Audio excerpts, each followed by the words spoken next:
আর কি বলবো, তোমরা যারা আছো তোমাদেরকে আরো কথা বলি, তোমাদের সম্বন্ধে অনেক খারাপ খারাপ কথা শোনা যায়। তোমরা নাকি আবার এই যে মোবাইল হয়ে আরো সব নষ্ট হয়েছে, তোমরা প্রেম প্রেম করো, প্রেম করো, ভালো, খারাপ না, প্রেম করো, কিন্তু প্রেম তো একজনের লোক করবা। এমনও শোনা যায় একজনের 4-5 জনের লোকে প্রেম করে। What is this? এটা তো ঠিক না। আমরা প্রেম করছি না করছি, কিন্তু একটাতে বিয়া তো করছি, একটা লাভ বিফোর ম্যারেজ ও লাভ আফটার ম্যারেজ একটা তো হয়েছে, কিন্তু এরপরও তো এই একটার লই তো আছি। জানো কত বছর? 56 বছর যাবত চলছে।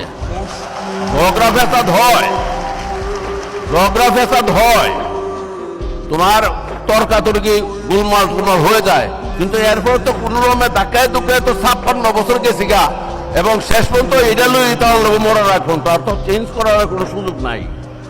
তোমরা একটা লোকে প্রেম করে 15 দিন করে আবার আরেকটার লোকে করো, দিস শুড নট বি।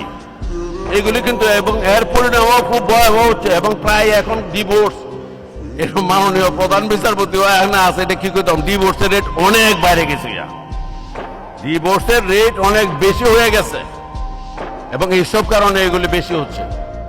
এই ডিভোর্স রেটে তো আসলে লক্ষণ তো ভালো না, এবং ডিভোর্স এমন হয় যে একটা বাচ্চা হয়েছে এরপরও ডিভোর্স করে হচ্ছে।